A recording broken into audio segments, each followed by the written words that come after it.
área rural. E também tive experiência com gestão.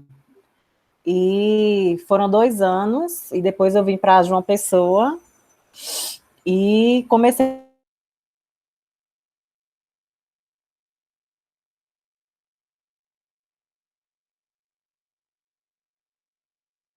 essas duas vivências.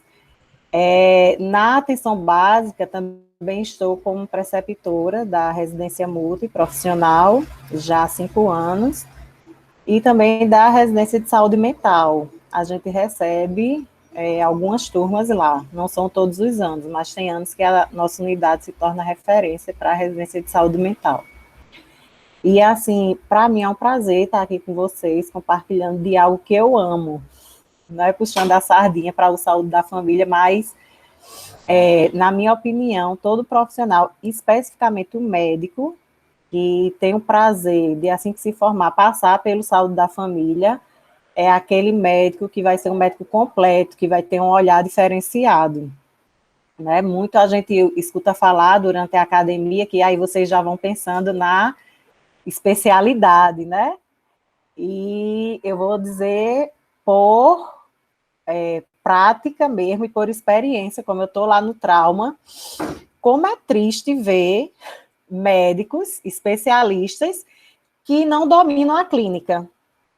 Então, assim, no saúde da família, para mim, é a especialização que você consegue ter mais acesso a maior número e quantidade de doenças. Ou seja, você vê de tudo. Você não vai, eu sou ortopedista de ombro, só vou atender ombro. Não. Você vai ver de tudo lá no Saúde da Família. Então, por isso que eu digo que é um profissional que sai completo, né? Capaz de resolver e desenrolar qualquer situação.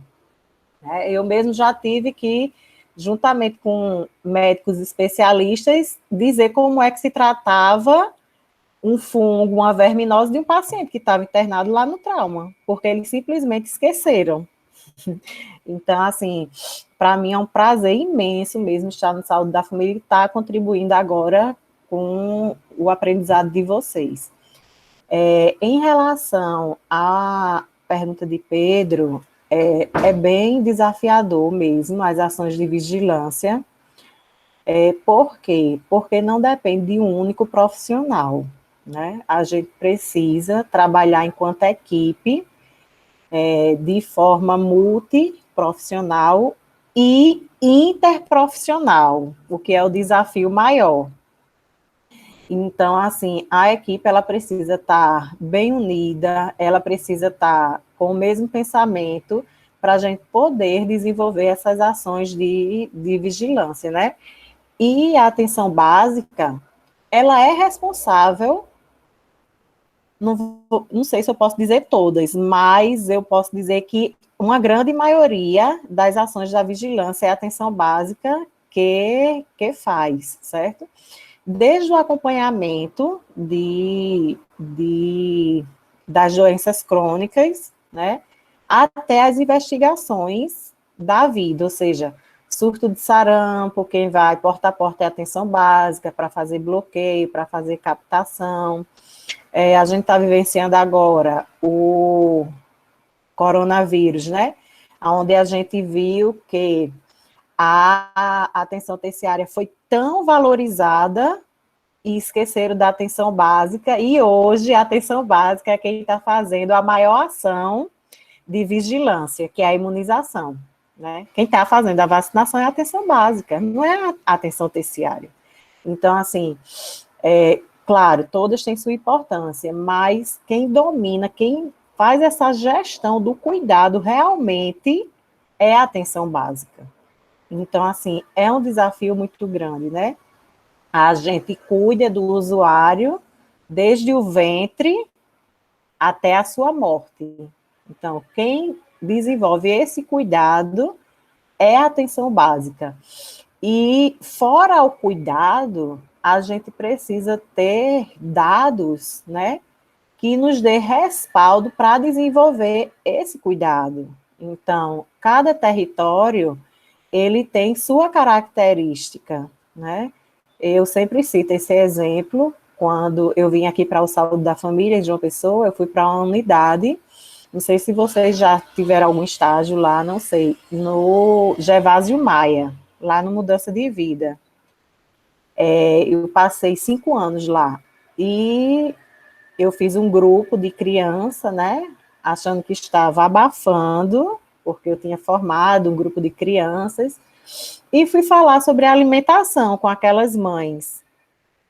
E fui fazer toda a orientação, conforme a gente vê no livro, né?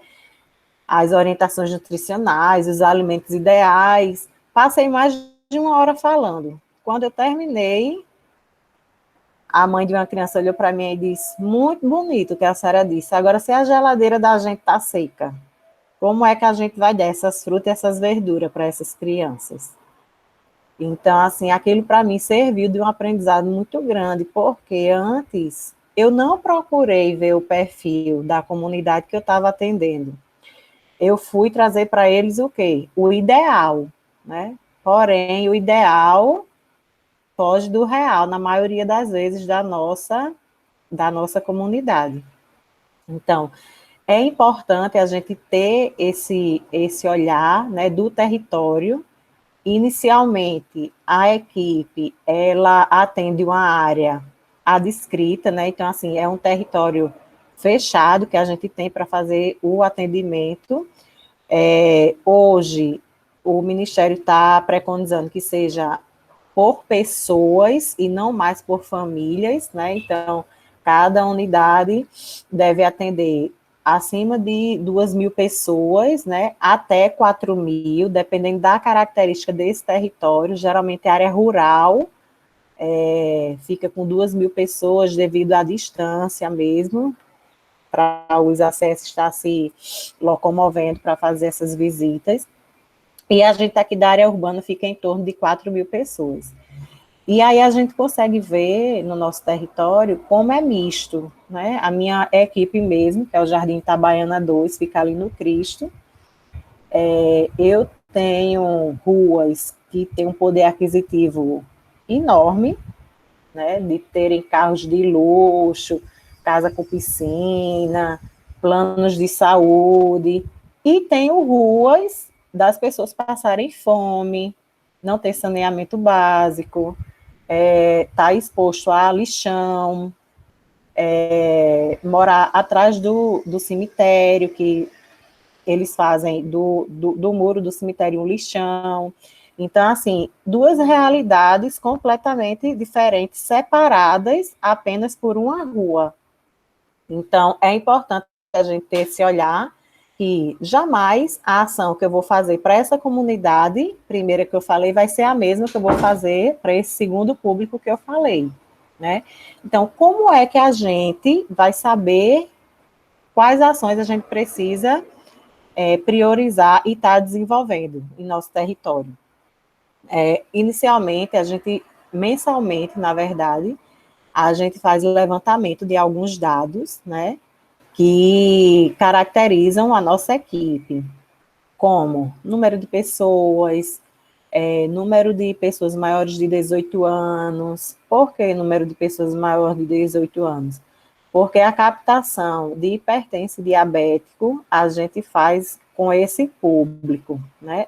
Não que não exista pessoas menor de 18 anos que seja hipertensa diabético, claro que existe, mas para o Ministério a incidência é maior acima dos 18 anos, então a gente precisa desse indicador para poder estar traçando a meta, né? E porque para o Ministério, 3,2% da nossa população maior de 18 anos, obrigatoriamente elas têm que ser hipertensa. E diabéticos, se eu não me engano, é um pouco menos, é 2, alguma coisa. Tem que ser diabética. Então, isso é uns estudos que eles fizeram e eles trazem esses dados e a gente precisa fazer essa busca ativa, né? Então, a gente monta as estratégias para esse grupo. Número de crianças que nasceram no mês, elas foram atendidas na primeira semana de vida. Por que é importante, né? A gente sabe que o maior índice de morte infantil é nos primeiros 7 dias de vida por algumas complicações, de uma icterícia grave, de uma infecção de coito umbilical, de um engasgo, de uma broncoaspiração. Então, precisa necessariamente que essa criança seja atendida nos 7 primeiros dias de vida. Gestante, sim, em relação às crianças, a gente também acompanha a questão do aleitamento materno, né? Como é que está sendo feita essa alimentação dessa criança, se está em aleitamento materno exclusivo, ou misto, ou a criança não está mamando, está usando fórmula ou algum outro tipo de leite, que acontece muito. As gestantes também, a gente faz todo o acompanhamento, precisa estar fazendo busca ativa, se essa gestante falta na consulta de pré-natal. Por quê? Porque muitas complicações, né, na gestante, elas podem ser identificadas durante o pré-natal e podem ser corrigidas, a fim de não trazer uma morte materna para essa mulher ou um óbito infantil para esse bebê, né? Então, por exemplo, a sífilis congênita, né? É uma doença que tem cura e ela, quanto antes identificada, ela é tratada durante a gestação, né? Trazendo o quê? Quando está tratada, benefícios para a mulher e para o bebê. E quando não tratada, infelizmente, muitas complicações, tanto para a mulher como para o bebê, certo? Todas as doenças crônicas, a gente também da atenção básica é quem faz esse cuidado, hipertensão, diabetes e as demais, obesidade, a atenção básica também é quem faz esse cuidado, inclusive é um indicador de saúde que entrou agora para a gente, eu acho que tem mais ou menos um ano, que entrou para a gente avaliar, porque antes a gente não tinha como avaliar esse indicador da obesidade. Então, todos os usuários com IMC acima de 30, eles estão entrando como indicadores para atenção básica, para que a gente possa montar estratégia para esse público também. Tuberculose, hanseníase, também a atenção básica que faz esse cuidado para esse usuário. Muitos usuários, eles são notificados no Clementino, porque já se criou uma cultura de qualquer suspeita correr para o Clementino, mas a atenção básica, tanto o enfermeiro como o médico, eles estão capacitados para estar fechando esse diagnóstico, certo? De tuberculose e hanseníase. A gente é quem faz o diagnóstico, o usuário pega a medicação na hora, já na unidade, já sai com a primeira dose feita, certo? E as demais doenças, né? Todas as doenças de notificação compulsória, a atenção básica também está responsável por captar, tratar e conduzir todo esse cuidado, certo? E aí, gente, pode ir perguntando. Jamaiana, primeiramente, boa tarde. Boa Eu tarde. tenho uma dúvida. Como é que é a assistência da atenção básica para pessoas que têm doenças autoimunes, tipo lúpus, artrite reumatoide, psoríase? Porque eu nunca ouvi falar, entendeu? Então, esse público, eles são atendidos por especialistas, né? Então, assim, a gente faz o cuidado também, por exemplo, a renovação das medicações que eles usam de uso contínuo.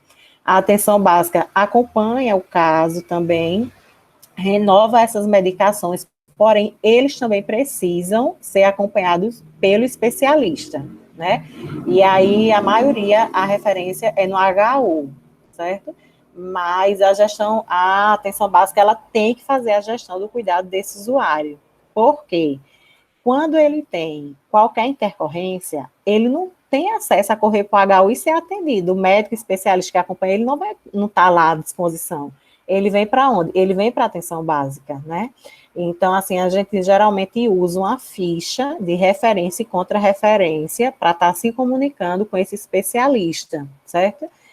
Existe um impresso, né, que tem na unidade, que a gente preenche, por exemplo, contando a historiazinha clínica do paciente e contando qual é a dúvida, ele leva para o especialista. Alguns respondem e uma grande maioria não, né? É aí que entra a fragilidade de não termos ainda um prontuário eletrônico, certo? Porque com o prontuário eletrônico, a gente ia conseguir visualizar todo o percurso desse usuário na rede, né? Tem alguns usuários que são bem entendidos, e eles sabem verbalizar para a gente como foi na consulta. Porém, tem outros usuários que não sabem dizer nada como foi na consulta. Então, assim, a gente tenta usar essa ficha, né, de referência e contra-referência. Às vezes, não recebemos a contra-referência, infelizmente, certo? Mas aí, quando o usuário sabe dizer alguma coisa, a gente vai registrando no prontuário. Mas essas doenças específicas que você falou, elas precisam também do acompanhamento a nível terciário, que é do especialista, certo? Olha que linda. Quem mais gostaria de falar, por favor, peça a inscrição aí.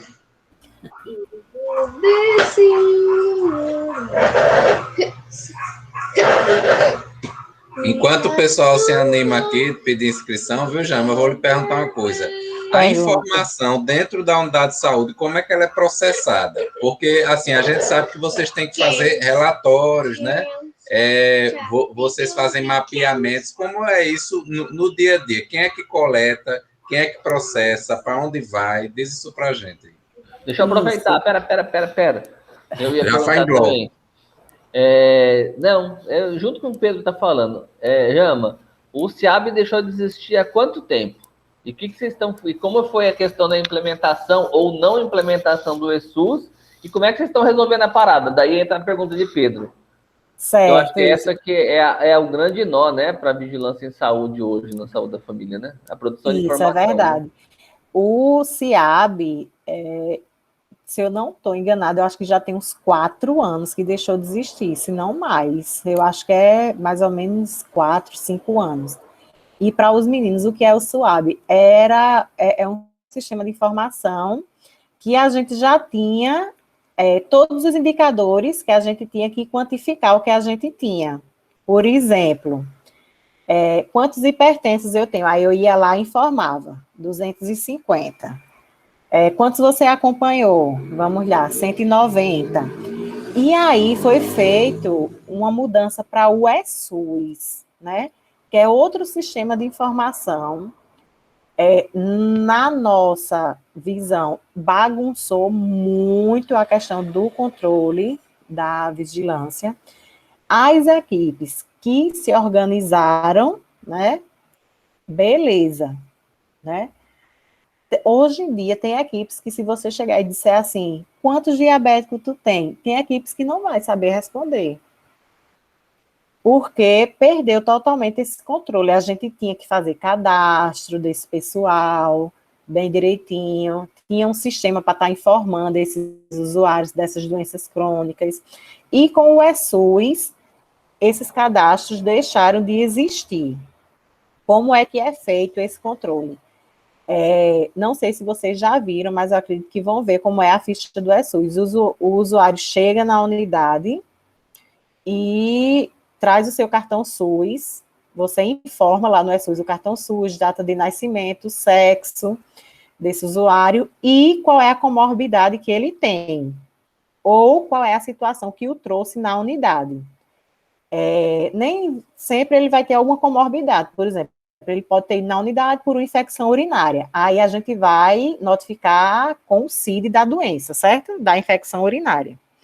Mas se ele foi hipertenso, diabético, gestante, criança, obeso, está fazendo tratamento de hanseníase, tuberculose, a gente consegue só marcar um xizinho nessa ficha do ESUS. Porém, a gente organizou uma sala de situação aqui no município de João Pessoa, para a gente não deixar esses dados soltos. Então, todo mês, a gente preenche essa sala de situação. E como é que é feito? Os agentes de saúde trazem os dados do território, né, que são da competência deles. Cada agente de saúde vai trazer para a gente o quê?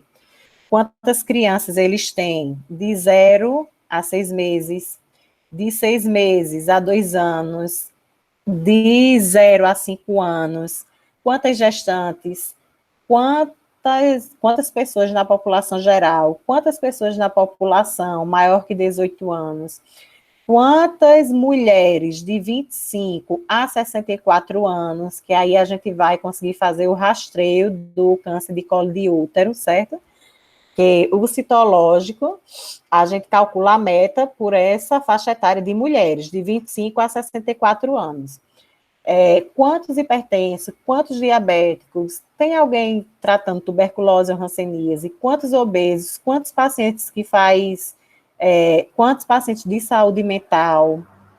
Então, esses dados, cada ACS traz para a enfermeira junta todos esses dados, consolida, né, em um quantitativo só para a equipe, junta também os dados dos atendimentos do médico, da enfermeira e da dentista, certo? O médico, a enfermeira e a dentista, eles precisam saber quantos atendimentos foi feito em cada público desse, que eu falei agora para vocês, que o ACS traz. O ACS traz as quantidades e a gente dá a quantidade de quantos atendimentos foi feito. Para quê? Para a gente saber justamente a meta, se foi atingida, né? Por exemplo, quantos por cento eu consegui atender dos meus hipertensos nesse mês, certo? Quantos por cento de gestante eu consegui atender esse mês? E aí, cada grupo desse tem uma orientação, né, pelo Ministério. Por exemplo, o hipertenso controlado, claro, ele precisa ser atendido todo mês na unidade de saúde? Não, ele não precisa ser atendido todo mês na unidade de saúde. O hipertenso que está controlado, ele basta fazer 2 consultas ao ano, certo? A cada 6 meses. Já, Maiana, como é que a gente controla isso? A equipe é quem tem que controlar isso, certo? Os ACS, o médico, a enfermeira, a dentista, todo mundo é quem tem que montar a estratégia para controlar isso. Porque o que é que acontece? Tem aquele usuário que vem todo dia na unidade, é muito atendido, né? De formas que não precisa, na maioria das vezes não precisa, e tem aquele usuário que está em casa precisando do atendimento e não vem, certo? Então, às vezes, você pode olhar para um papel e dizer, eita, caramba, eu tenho 300 hipertensos, esse mês eu atendi 270 hipertensos. Será que você atendeu os 270? Ou quantas vezes o mesmo usuário veio na unidade mais de uma vez, né? Então, assim, a gente precisa ter esse controle por usuário. Seu Antônio, quando é que ele veio na consulta? Eita, ele veio na consulta em 2018. Caramba, já faz 4 anos que ele não vem na unidade, faz busca ativa, e ele precisa vir na consulta, certo? Então, a vigilância é justamente isso, é você vigiar.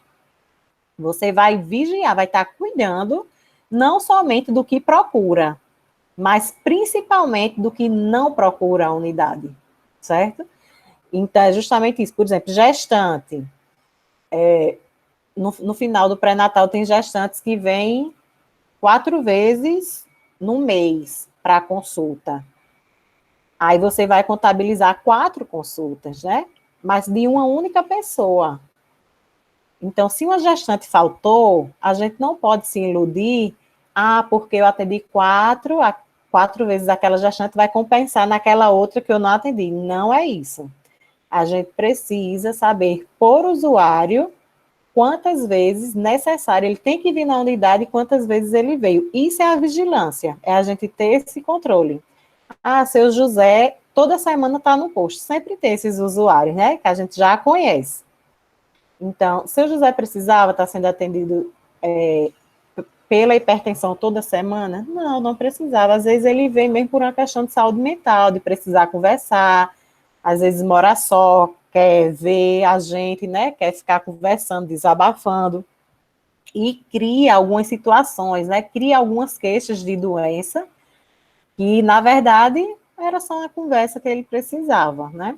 Então, os acessos traz esses dados, a gente junta com os nossos atendimentos, que foi realizado, e depois a equipe precisa discutir e avaliar, né?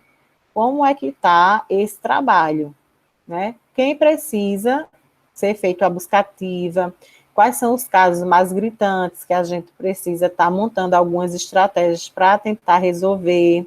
E aí eu acredito que mais na frente vocês vão estudar sobre isso, sobre o projeto terapêutico singular, né, que é uma forma da gente estar proporcionando um cuidado a um usuário ou a uma família, montando algumas estratégias e inserindo outros profissionais nesse cuidado, certo? E aí a gente monta nossa sala de situação. Depois que a gente junta todos esses dados, a gente monta a nossa sala de situação, certo?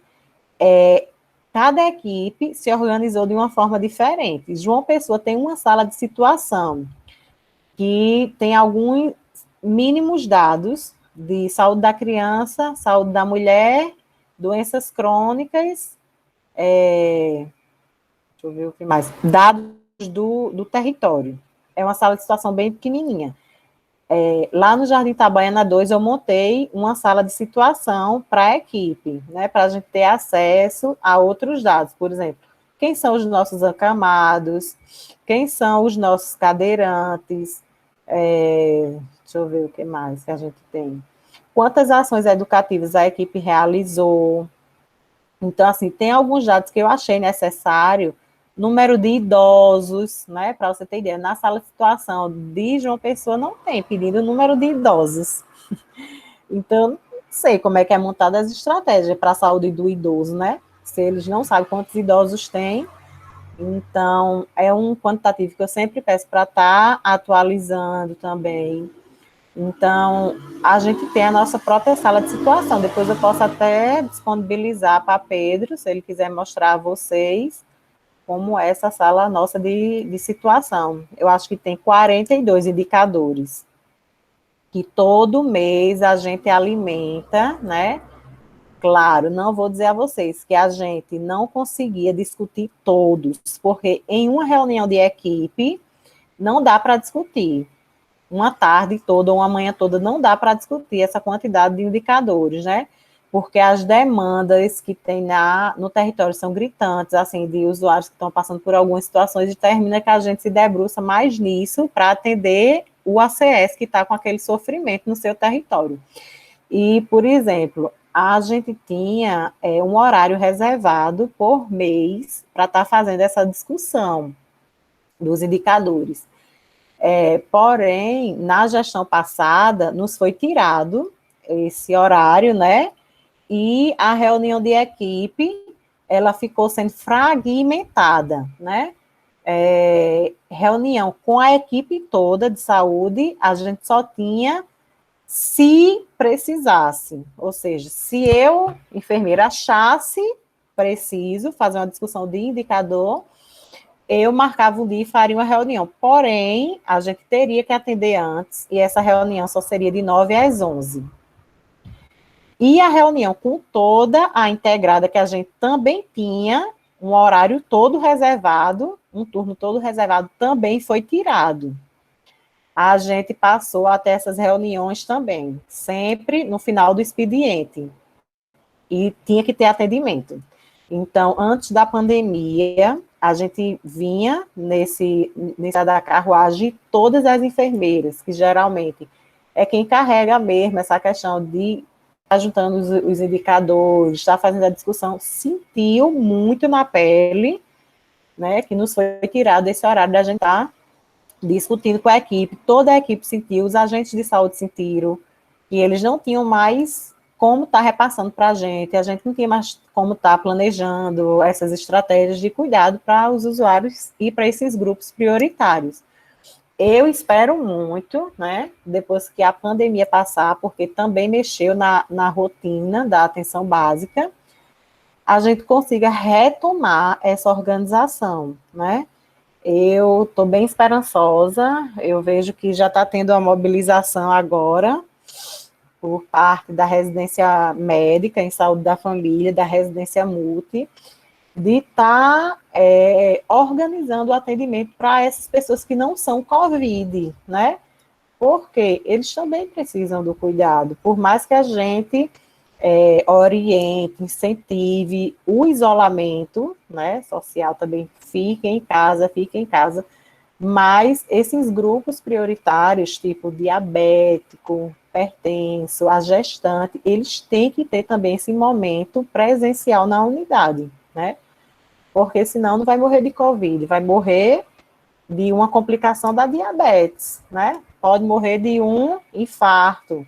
Então, assim, precisa ter esse cuidado. E a gente estava discutindo e observando que muitos idosos hipertensos não estavam nem indo pegar a receita com medo da Covid. Então, assim, foi preciso criar estratégias de como atender essas pessoas e não deixar elas desamparadas, né? A Covid é um problema mundial, com certeza, mas tem outros problemas que a atenção básica precisa também dar de conta, né? E aí está tendo essa discussão desses fluxos, né? Como é que a atenção básica vai estar proporcionando esse cuidado de forma organizada e com responsabilidade para esses outros grupos prioritários, certo? Respondi a pergunta. Com certeza. Só uma coisa, dá um exemplo mais concreto assim da diferença do CIAB, por exemplo, porque o CIAB, ele de um certo modo, ele, se eu vou falar aqui, você melhora, por favor. Mas ele direcionava melhor e eu acho que ele obrigava, de um certo modo, as equipes a fazer um pouco esse estudo e essa organização. Me parece, pelo que você está falando, que agora, na realidade do ESUS, fica uma coisa que fica mais solta, mas dependendo de cada equipe.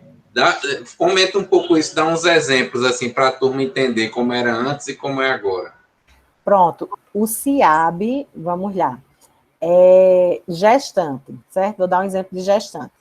Eu tinha que dizer quantas gestantes eu tinha que realizar esse cadastro dessa gestante no CIS pré-natal, elas tinham que estar lá cadastradas nesse CIS pré-natal, e eu tinha que justificar todo mês se atingiu a meta e se não atingiu, o porquê de não ter atingido essa consulta dessa gestante.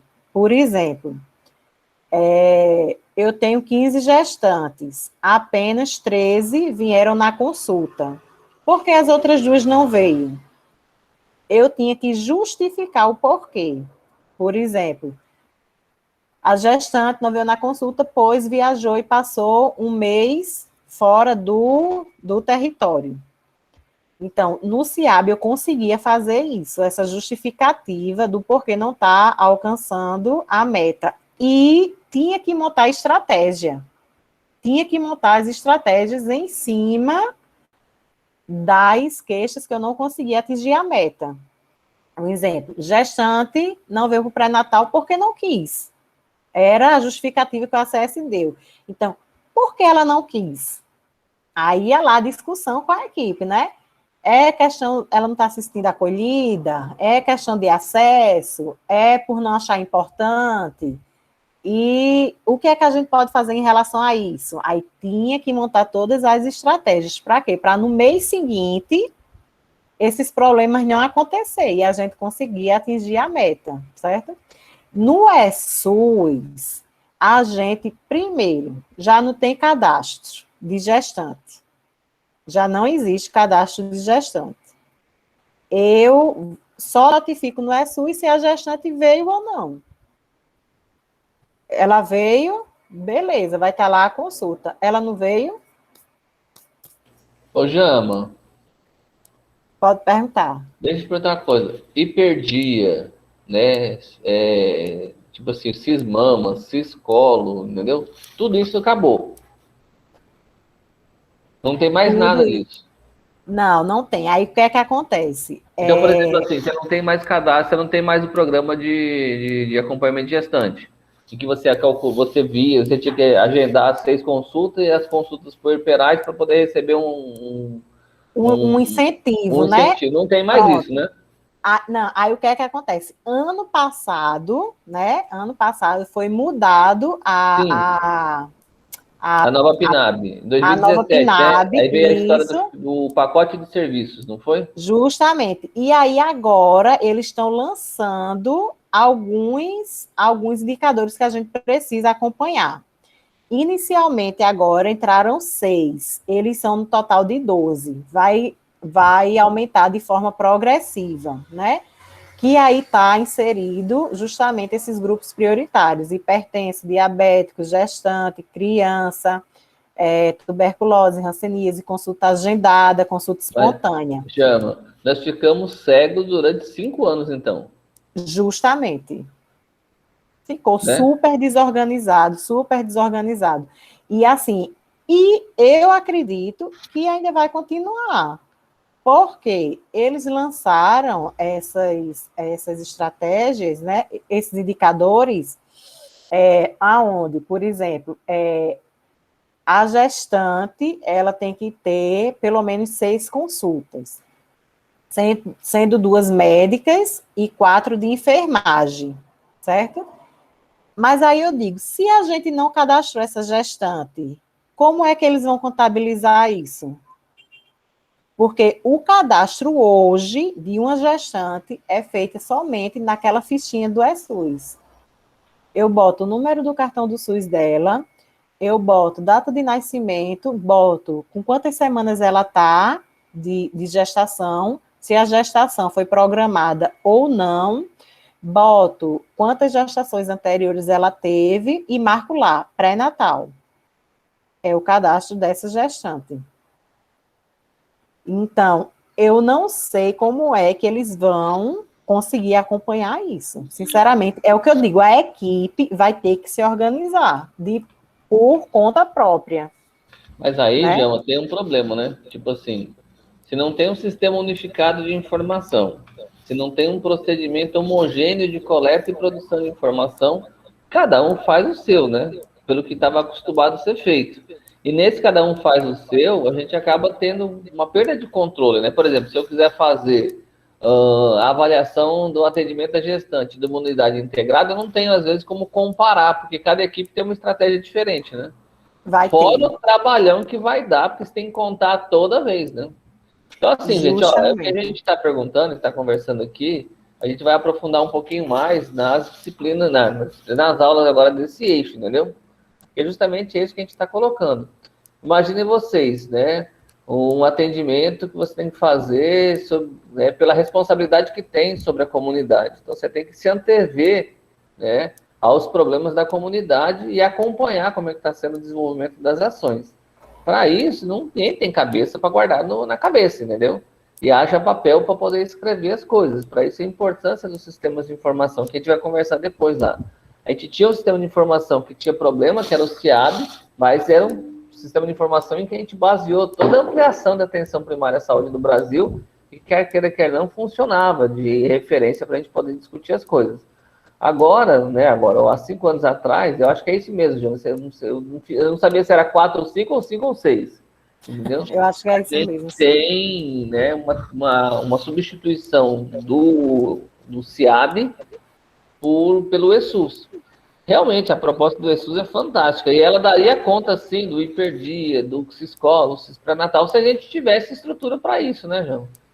Porque o ESUS, ele exige que se tenha um computador em cada setor da unidade de saúde, na recepção, no consultório médico, consultório de enfermagem, no laboratório, na farmácia, na odontologia, porque tudo seria registrado no sistema como se fosse um prontuário eletrônico. E aí sim a gente teria geração de informação. Agora, a gente tem unidade de saúde que não tem internet, às vezes não tem nem luz. O povo, às vezes, invade para roubar a porta, entendeu? Imagina se tivesse computador lá dentro, um monte ainda, entendeu?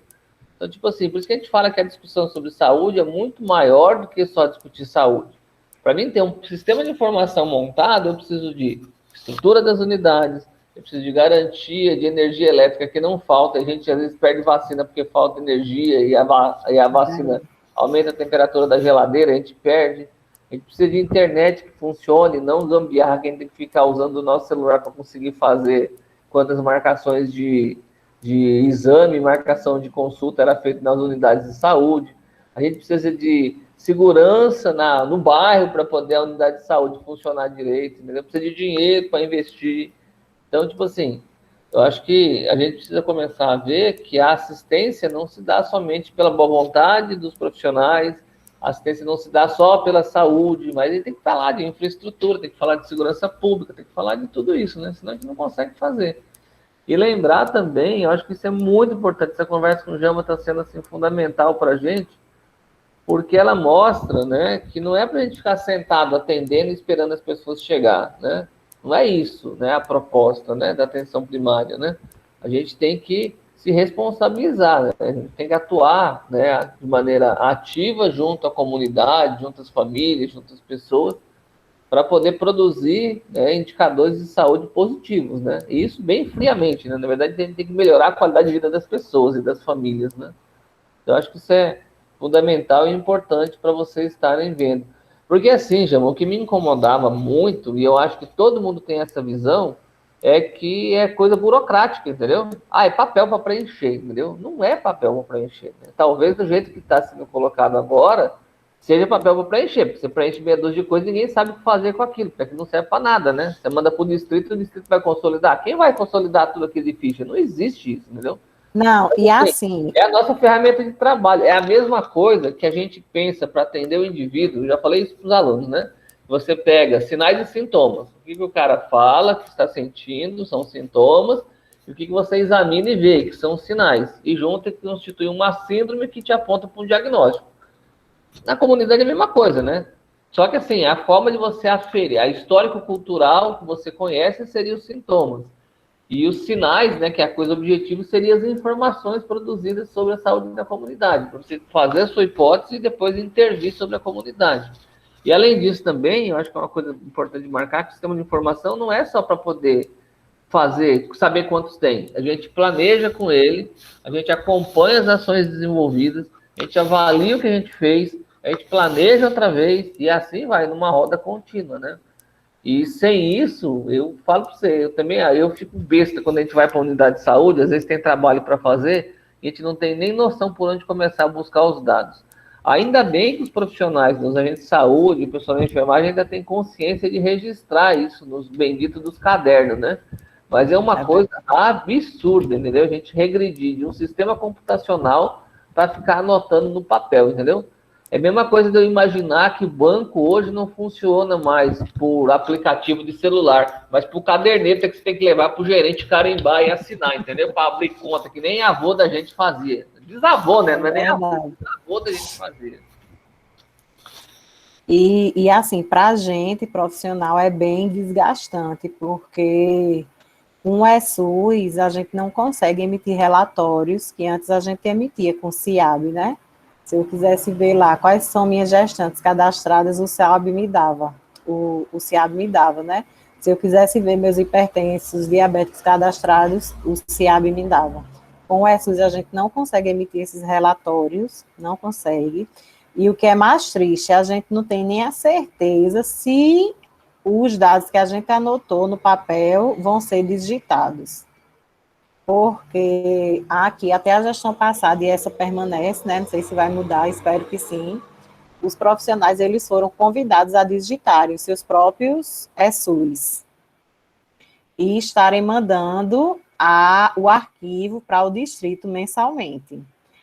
E, assim, a maioria dos profissionais não aderiu a isso, porque imagine só, você ter que fazer no papel e você ainda digitar, né? Usando o seu próprio computador e usando o horário fora do seu trabalho, porque não era no horário de trabalho. Quem é louco de levar seu computador para a unidade, para ser roubado lá, né? Então, teria que ser em casa.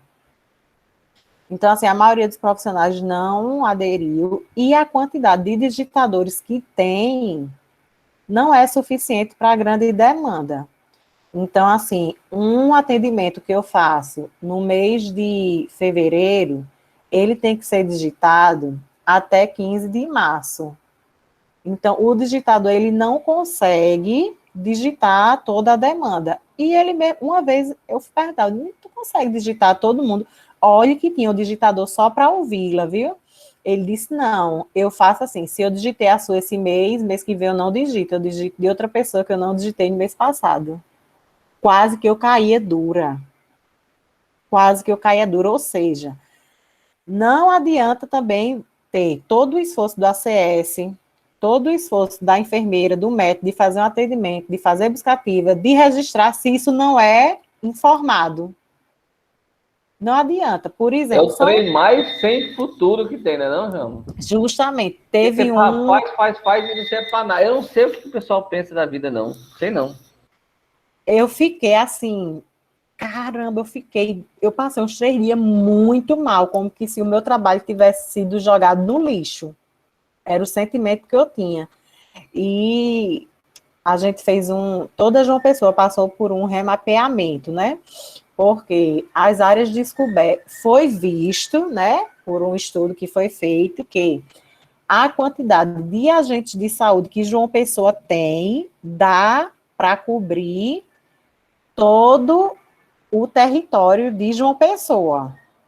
E o que é que estava acontecendo? Tinha muita área descoberta, sendo atendido nos CAIs do Cristo, Mangabeira, Jaguaribe. Então, foi feito esse remapeamento a nível de João Pessoa todo, para todas as ruas de João Pessoa estarem cobertas pelo Saúde da Família. O CAIS, para atendimento de área descoberta, acabou, não existe mais. Isso desde o ano passado, desde antes da pandemia. Então, todas as equipes teve que fazer um novo cadastro de todos os usuários, né? Porque, por exemplo, na minha equipe eu tinha quase 5.000 pessoas.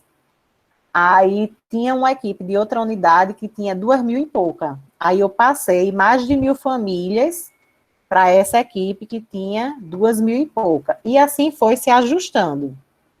Então, a gente teve que cadastrar todos os usuários, todos novamente. Para você ter ideia, na minha contabilidade, a gente tinha 3.100 usuários, que já foi feito o cadastro. Mas lá no sistema deles, só constava 1.000 usuários cadastrados. Os ACS ficaram indignados, porque eles tiveram que fazer todo o preenchimento das fichas novamente, gente. Tudo por uma falha na questão da informação no sistema. Ou seja, se cada agente de saúde tivesse o seu palm topzinho, com internet, fazendo o cadastro e já enviando, fazendo o cadastro e já enviando, esse problema não teria acontecido, né? Então, trabalhar justamente com o sistema de informação, não basta somente ter a informação, ou seja, ela tem que chegar no lugar devido, para poder contar para a equipe também, né? E essa nova proposta, essa nova PNAB, desses indicadores, eles trazem também um recurso financeiro para o município, né? Cada município passa a receber por usuário cadastrado. Antes, na PNAB, eles já tinham valor X por saúde da família. Uma saúde da família recebe X reais. E agora não, vai ser por usuário cadastrado. Então, os gestores estão na loucura da atenção básica, cadastrar esses usuários. Mas a atenção básica fez o cadastro, o que está faltando? Ser digitado e ser enviado para o Ministério, né? Então, assim, é muito complicado mesmo para a gente que está lá na ponta. Esse processo todo, né, assim, ele vem de 2016 para cá, não à toa, porque principalmente de 2016 para cá a gente tem assim um aprofundamento e uma velocidade muito maior de um processo de diminuição do investimento do Estado em políticas sociais e em políticas públicas. E acompanhado com isso, né, vem o quê?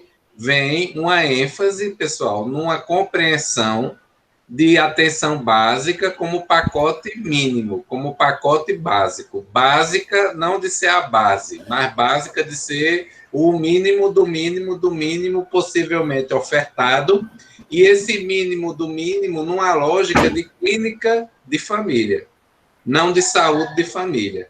Numa lógica de tornar cada vez mais as unidades de saúde da família como pequenos pronto-atendimento.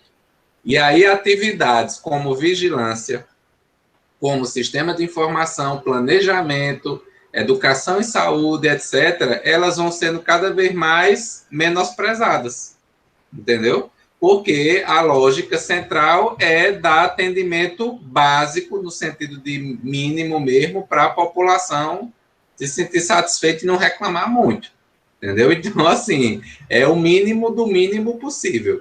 Então a gente tem, na verdade, uma desestruturação, né, do sistema assim, da lógica de vigilância. E aí, Jamaiana deu exemplo muito concreto. Então, assim, antigamente, as equipes, elas eram obrigadas a fazer, cada equipe, o seu relatório mensal dos seus indicadores. Eis que Jamaiana falou, quantos hipertensos você tem na sua área? Quantos diabéticos? Quantas gestantes? Quantos nascidos vivos? Etc. Quantos óbitos? Tal, né? E aí você ia tendo um estudo melhor da situação, né? Agora, como ela bem falou, o profissional preenche um instrumento e não consolida. A diferença grande é isso, é porque antigamente no SEAB, Sistema de Informação da Atenção Básica, a consolidação, e como Jamaina disse também, a análise era feita na própria equipe.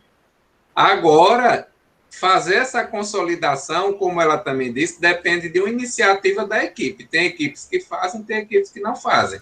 Muitas equipes preenchem o instrumento e mandam para ser digitado ou não, né? Chama.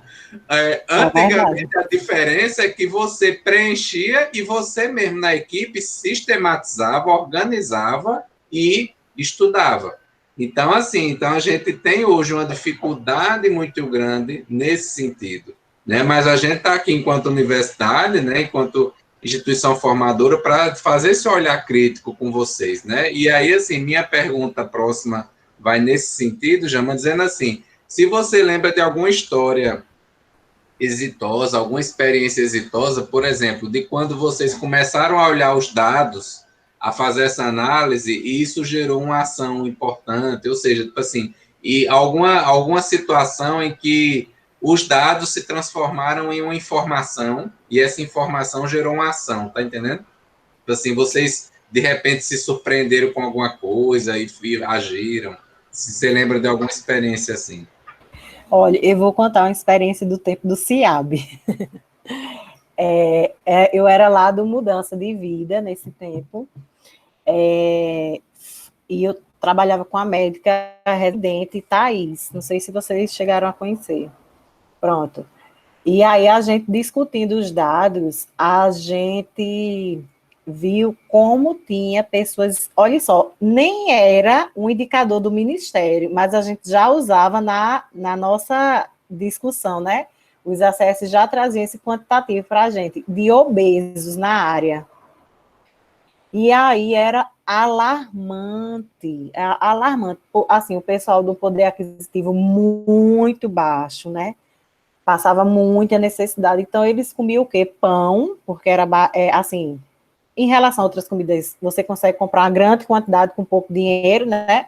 Comiam muito pão, muito cuscuz, e aí, muito obesos. Então, a gente usou como estratégia montar, e a gente viu que esse indicador era mais em mulheres, porque as mulheres, elas estavam mais em casa. Os homens, geralmente, saíam para trabalhar. A gente pensou em montar um grupo, né, de reeducação, de hábitos mesmo, não era só alimentar, de hábitos, de mulheres, lá na unidade. E assim, começou com 2, aí as 2 já chamaram mais 2, né? Quando a gente vê, esse grupo estava imenso mesmo, imenso, assim, com mais de 40 mulheres. E como era muita mulheres, a gente tinha um apoio do NASF uma vez ou outra, mas não tinha como, assim, a nutricionista do NASF montar uma dieta específica para cada pessoa, né? Não tinha, era muita gente. Então, o que foi que a gente pensou, né? Thaís disse, Jamaiana, vamos jogar a dieta dos pontos, que é antiga, né? Muito antiga, nem se usa mais essa dieta dos pontos. Porque eles vão comer o que eles têm, né? Contando que não passa dos pontos. Não adianta a gente mandar esse povo comer verdura, fruta, que eles não vão ter todo dia.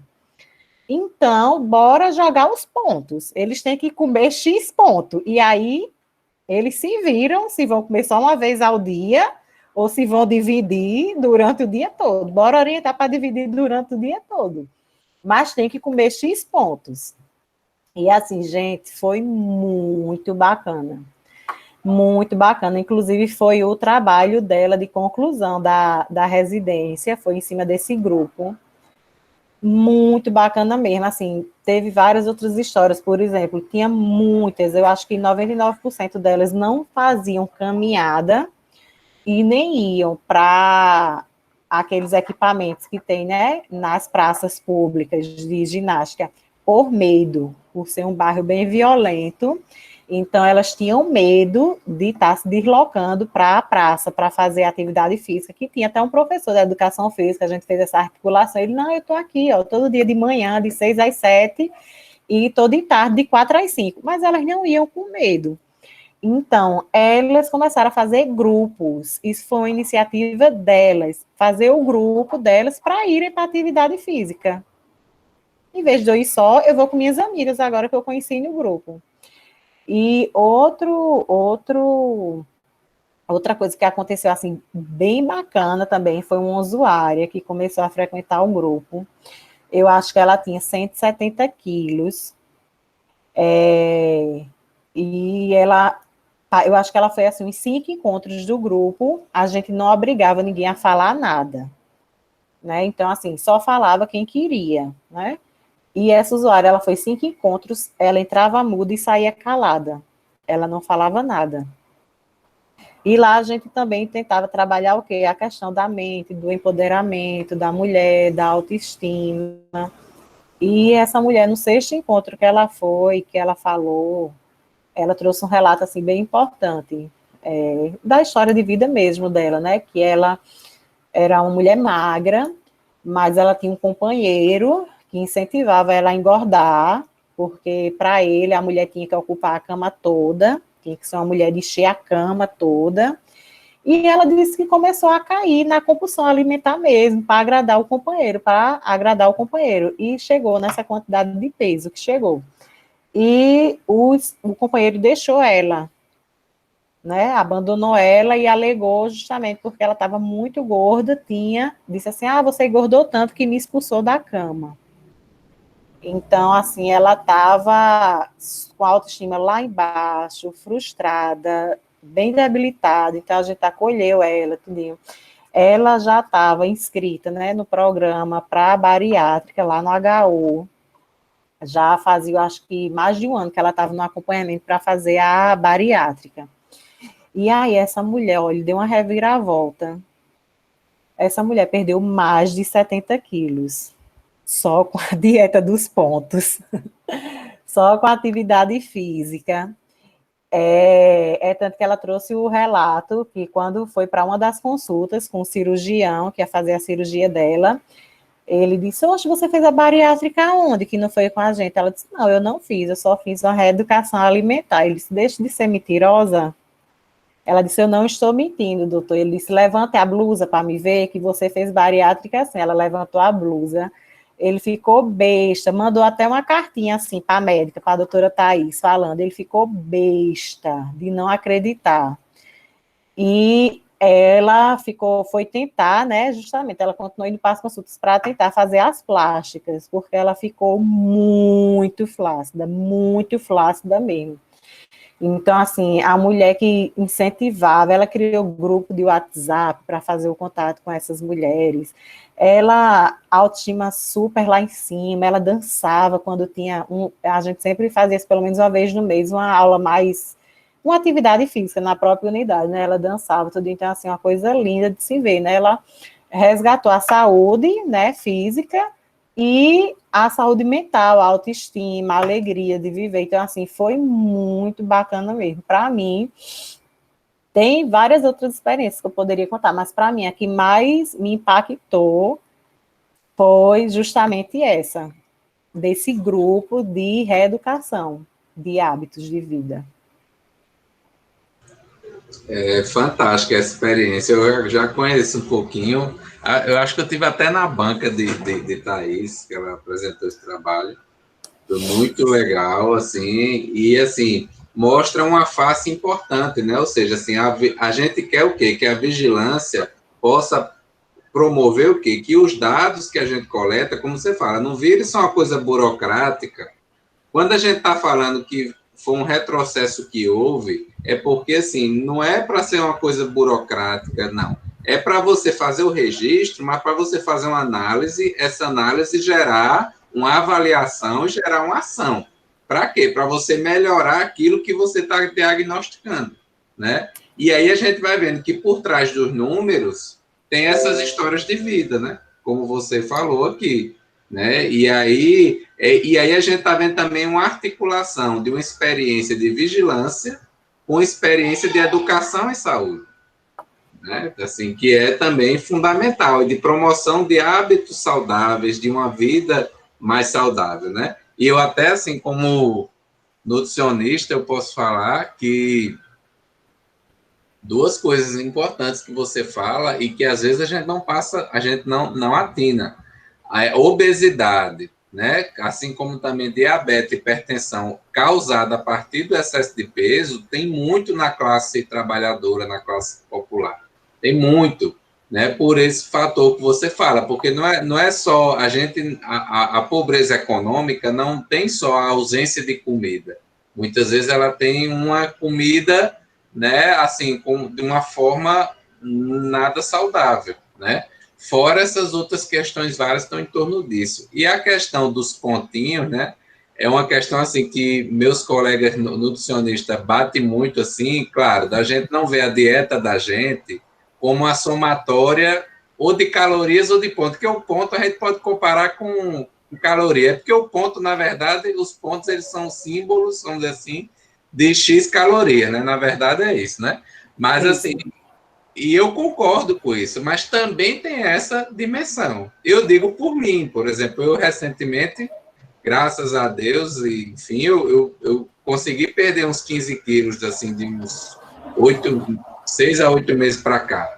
Mas para mim essa coisa de pontinho não, mas assim, essa coisa de eu me monitorar na quantidade foi fundamental. Então tem muitos nutricionistas que são contra esse olhar. Claro que a alimentação é muito mais do que caloria, é muito mais, claro, é você ser feliz comendo o que você gosta. Eu como coisas que eu gosto. Agora foi muito legal, assim, aí eu agradeço a uma colega, porque eu mesmo não passaria minha dieta nunca, não conseguiria. Aí uma colega passou para mim, eu demorei quase um ano, viu, meu amigo Vlad, para finalmente seguir os conselhos dela, aí decidi seguir, e aí eu fui me orientando, e essa coisa do limite foi muito importante. Mas é uma coisa, por isso que o grupo é importante, porque exige, primeiro, e eu como nutricionista, eu sabia os meus limites, mas eu não fazia. Então, assim, grupos como esse são importantes para você ir cair na ficha, você ir aprendendo como fazer, né? E como conviver com aquela nova rotina. E também trocar experiência, trocar apoio, porque muitas vezes, principalmente no caso dessa, né, que você falou, que estava numa situação extremamente delicada, não é fácil, porque você começa, passa 1, 2, 3 meses, você acha que não está tendo resultado, né? E se você não tem outros fatores que lhe estimule, por exemplo, no meu caso, me ajudou muito a atividade física, assim, caminhar ao ar livre, né? Agora, durante a pandemia, é assim, né? Então, assim, essas coisas são muito potentes e mostram a importância que a atenção básica tem. Parabéns para vocês, enquanto equipe, para a afirmação da promoção da saúde, né? É verdade. E o que eu queria dizer assim para os meninos é como é importante a gente trabalhar de forma coletiva, né? Porque assim, imagine só, você ter 4.000 usuários em um território para você cuidar, Então, você não vai conseguir cuidar de forma individual de todos, não vai dar para você cuidar, porque cada usuário é muito complexo, né? São muitas questões. Então, assim, existem profissionais que tratam a queixa com uma conduta, mas, tipo, ou você fecha os olhos e finge que não vê os outros problemas que tem por trás daquele usuário, né? Que eu acredito e quero que vocês não sejam médicos dessa forma, né, de atender queixa, conduta apenas, mas que vocês consigam tocar realmente nos fatores que está trazendo o adoecimento das pessoas, né? Então, assim, a quantidade de pessoas com doença mental é enorme hoje em dia, né? Então, quando a gente vai lá no profundo mesmo e conhece a história daquela pessoa, né? Às vezes foi uma palavra que ela ouviu, às vezes foi um desafeto que ela sentiu. Então, assim, você não vai conseguir ir no profundo de 4.000 pessoas no seu território, você vai ter que montar estratégia para trabalhar de forma coletiva. E, assim, e como pessoa e como profissional, eu vou dizer, os usuários, eles só vão acreditar no que eles verem resultados. Não adianta você estar enchendo linguiça, falando de uma boa alimentação, né, se ele não vê resultado. Então, uma forma boa do usuário ver resultado é vendo nas outras pessoas e ele mesmo criar força, né, para seguir esses exemplos também. Então, assim, os indicadores é importante porque a gente consegue tocar alguns assuntos específicos de forma coletiva, né? Lá no Vila Saúde, a gente formou um grupo de mulheres. Por quê? Porque era tanta procura, tanto nas consultas como para a psicologia, de mulheres doentes mentalmente, com sofrimentos mentais, que nem a psicóloga dava conta e muito menos a médica, nem a enfermeira nos atendimentos, porque um atendimento de saúde mental não é 10 minutos, 15 minutos. Né? Vocês vão entrar na prática, vocês vão começar a fazer a clínica e vocês vão ver como é demorado. É atendimento de 1 hora para lá, porque traz outros pontos, né? Então, assim, como a gente vai trabalhar? Foi que a gente pensou, vamos montar um grupo de mulheres, né?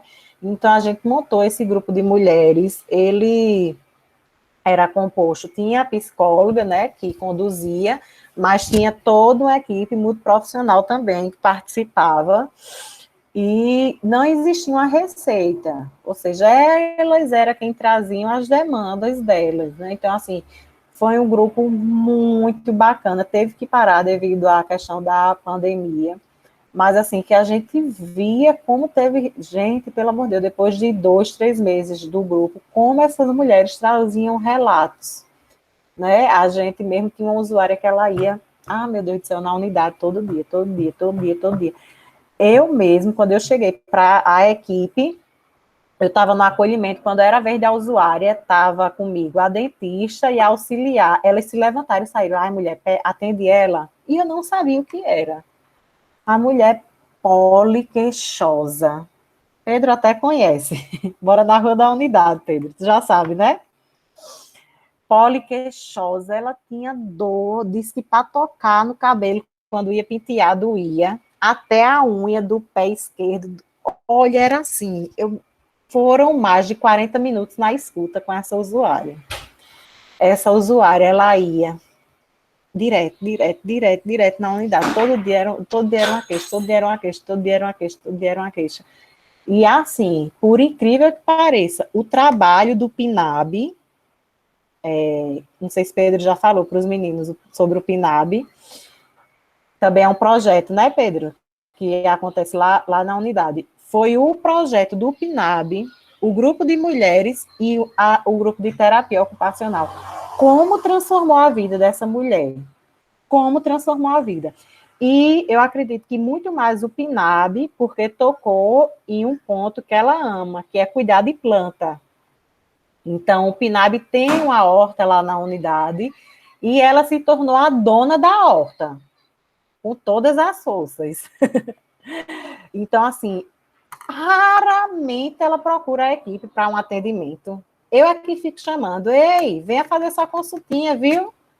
Venha cá, não é só renovar a receita, não. Eu que fico chamando a mulher que ia todo dia na unidade se queixar. Que quando ela chegava, o povo corria para se esconder, porque não aguentava mais ouvir. Então, assim, como é poderoso o trabalho coletivo, né? E, assim, só a atenção básica consegue fazer isso, gente.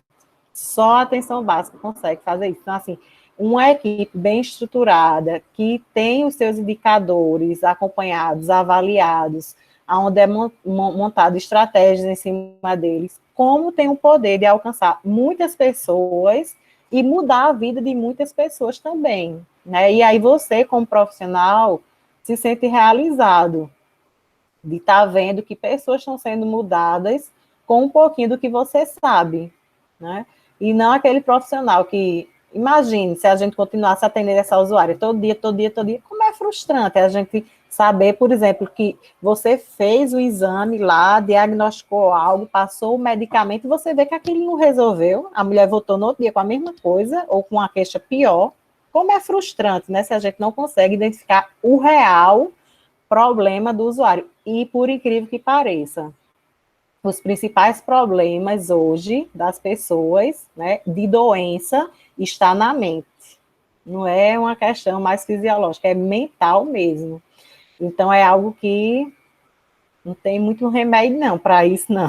Tem que ser trabalhado de forma coletiva, com grupos, com terapias, né? Então, e a atenção básica consegue fazer isso. Que bom que a atenção básica consegue Deixa fazer eu te isso. perguntar uma coisa para complementar um pouco. Você falou de equipe, né? Assim, como é o envolvimento da equipe na prática para fazer esse trabalho com sistemas de informação, um trabalho de vigilância em saúde? O pessoal geralmente participa, não participa? Falando aqui dos nossos futuros colegas, né? O pessoal da medicina, como é geralmente o envolvimento? Fala um pouquinho para a gente. Olha, é assim, geralmente, eu acredito que é por uma questão até histórica. Quem comanda é a enfermagem. Mas eu acredito que é algo que vai passando de geração para geração. É mais cômodo para quem está chegando, né? E a sobrecarga vai ficando para a enfermagem mesmo. Assim, eu já tive médicos que não queria participar de forma alguma. Inclusive, quando eu cheguei lá no Mudança de Vida, com 6 meses que eu estava, a médica pediu para sair, porque disse que a enfermeira estava querendo colocar ela para fazer coisas que ela nunca fez na vida. Não, era o trabalho dela. Discutir, sentar, montar as estratégias. Não era o meu, era o dela também. Como a dentista também, né? A odontologia, eles tentam ficar muito no quadrado deles, como que se eles tivessem que fazer só a parte específica deles, né? Mas a gente sabe que no saúde da família como é que eu posso dizer? Você tem funções específicas, mas tem as funções coletivas também, né? Então, assim, geralmente quem puxa esses profissionais é a enfermeira, né? As equipes que têm residência de medicina da família e comunidade já tem outro comportamento, certo? Até mesmo porque a própria academia puxa deles, né? Eles têm uma parte que tem aula, então as próprias aulas vai puxando para eles conhecer território, ver a questão dos indicadores, fazer os acompanhamentos, montar grupos, montar estratégias, não, não. Então a própria academia vai puxando deles. Então, assim, para mim, me tranquilizou bastante quando eu comecei a trabalhar com a equipe que tinha médico de família e comunidade. Foi maravilhoso.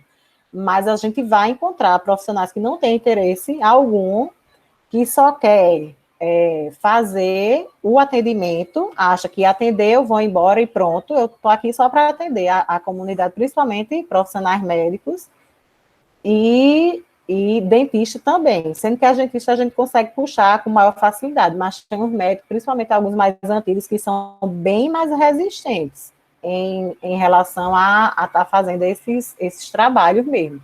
Aí a gente tem que estar puxando mesmo para junto. Beleza. E também porque, assim, isso na medicina está melhorando, né? A gente tem uma reforma curricular, já teve uma reforma curricular em 2007, e agora temos uma mais recente. A gente, em disciplinas como essa, né, a gente tenta, né, também formar uma outra visão, mas é porque também a enfermagem, historicamente, tem uma formação na linha da administração, né, Jama? Essa É parte verdade, é administrativa, verdade. né, de gerenciamento de equipe. Bom, mas finalmente temos uma inscrição aqui. Palmas, minha gente. Merece palmas. Olha, tomara que a iniciativa de Tiago anime outras pessoas. O debate está muito bom, mas o povo está acanhado, viu, Jama? Então, Tiago, por Vocês favor. perguntem, viu? Porque quando chegar lá na parte prática, nos estágios, no final, Jamaiana, chega um bocado, né, Pedro? Tu podia dar orientações aqui, como é que faz isso? Eu digo, não perguntou na aula, não vou dizer nada. Pronto, Quando você chegar no internato, viu, ela vai se vingar, se prepare. Se Então, prepare. vamos lá. Tiago, por favor. Rapaz, tá me escutando direitinho? Sim. De certa forma, acabou respondendo nesse finalzinho. O que eu ia perguntar é se, com mudança de currículo, você consegue perceber a mudança nesse perfil dos médicos que chegam, de acordo também com a idade e com o novo perfil. Se essa nova estruturação que a faculdade tem oferecido também tem mudado a atitude dessas pessoas, ou então realmente não interfere na prática. Na prática não tem alterado e tem ficado só no campo das ideias mesmo. Ah, com certeza, interfere muito mesmo. E assim, a gente vê outro perfil, tanto de acadêmico como de profissional, depois da formação. Porém, um exemplo, às vezes entra alguns residentes de medicina da família e comunidade que vêm da privada. E aí a gente já vê como é diferente, por mais que eles tenham, né, esses estágios nas unidades de saúde também, mas como é diferente o perfil. Mas eu acredito que essa reformulação curricular que aconteceu na medicina e outros cursos, né, os outros cursos estão tentando modificar também a grade curricular, tanto que na UFPB tem até uma disciplina de interprofissionalidade, né, que é ofertada para os cursos da área da saúde, que é justamente com esse objetivo de justamente tentar mudar esse perfil de profissional com uma visão né, centralizadora para uma visão mais integral mesmo. Mas Então, mesmo assim, de vez em quando aparecem umas algas cebosas, não aparece não, Jamaiana? aparece, mas isso aí a gente bota para correr. Aparece, e assim, quando eu faço parte do PET, né? E desde o PET Gradua SUS, que a gente a gente conseguiu criar essa disciplina, e a gente observou a resistência dos próprios docentes em trabalhar de forma interprofissional. É tanto que essa disciplina, os professores, a maioria é os que estão no PET, porque os outros professores, porque assim, eles trabalham com metodologias ativas, né? Então, os outros professores, a gente fazendo discussão, fizemos oficina com os NSDE também, para tentar sensibilizar os outros professores a estar participando dessa disciplina. Mas tem uma resistência muito grande, né? Claro que a gente sabe que trabalhar de forma com metodologias ativas é bem mais desgastante para o docente do que a metodologia tradicional, né? Porque a metodologia ativa, a forma de avaliar é bem diferente mesmo, né? Tem que ter um engajamento maior do docente em relação a isso, não é somente uma nota, né? Tem toda uma avaliação, a autoavaliação que precisa ser feita. Então, a gente encontrou, assim, muita resistência. E com o PET agora, né, que já está terminando o PET Interprofissionalidade, a gente também ofereceu um fórum, né, para os docentes também. Foi bem bacana, porque, assim, muito docente que tinha muita resistência, tudo estava lá participando. Então, assim, é a é como uma formiguinha, né? Que a gente vai plantando a sementinha. Mas, a contar da medicina, eu vejo assim um avanço muito grande. Vocês terem essa reformulação, né, curricular, porque às vezes, assim, para os meninos mesmo, eles já terminarem o curso com os pés no chão, né? E não acharem que são soberanos, né? Como eu mesmo já vi numa universidade pública o professor dizer, eu já ouvi o professor dizer, olhe, muito bem, vocês passaram na aula de boas-vindas, não, não, não. Depois de Deus é a gente aqui na Terra, viu? Ou seja, como é que esses profissionais vão, no primeiro dia de aula, já uma soberania dessa, então, assim, a gente precisa, claro, ter humildade, né, para trabalhar e reconhecer que todas as profissionais, elas têm a mesma importância que as demais. Por exemplo, o que seria da medicina sem a enfermagem? Né? Imagine só você fazer uma prescrição e não ter quem fizesse aquela administração. Você prescrever um cuidado e não ter quem fizesse. E aí? Ia adiantar de quê, né? Agora mesmo, né? Tipo assim, se a gente parar para pensar, quem está salvando vidas dos casos graves de Covid é o pessoal da fisioterapia, pô. Entendeu? Tipo assim, a gente não faz muita coisa. A gente vai fazer o quê? Nossa capacidade é muito baixa diante do que tem. E quem está tirando, quem está fazendo a diferença, eu estou acompanhando isso lá no Santa Isabel, quem faz a diferença é a fisioterapia. É a fisioterapia, é verdade.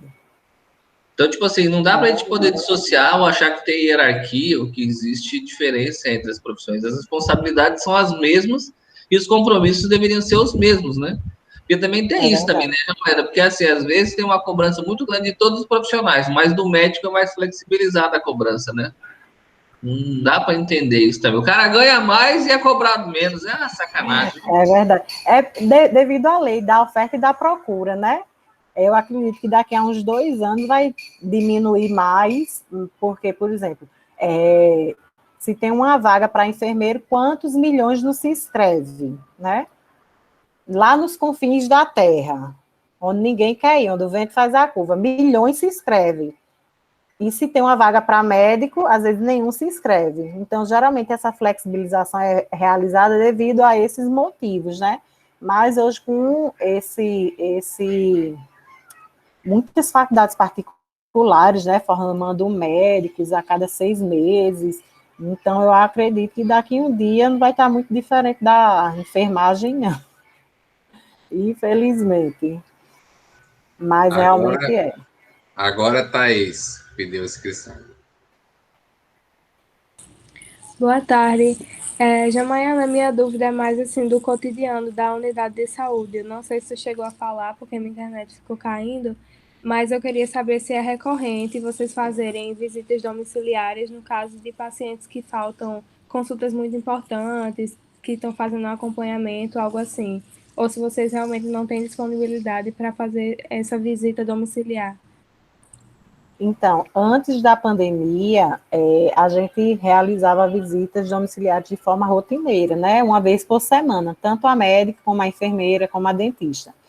Nesses casos de pacientes que não comparecem às consultas, não é a gente que vai fazer através de visita domiciliar. Inicialmente, a gente utiliza do nosso elo, né? Que é quem? O agente de saúde. Né? O agente de saúde é o elo de ligação entre a comunidade e a unidade.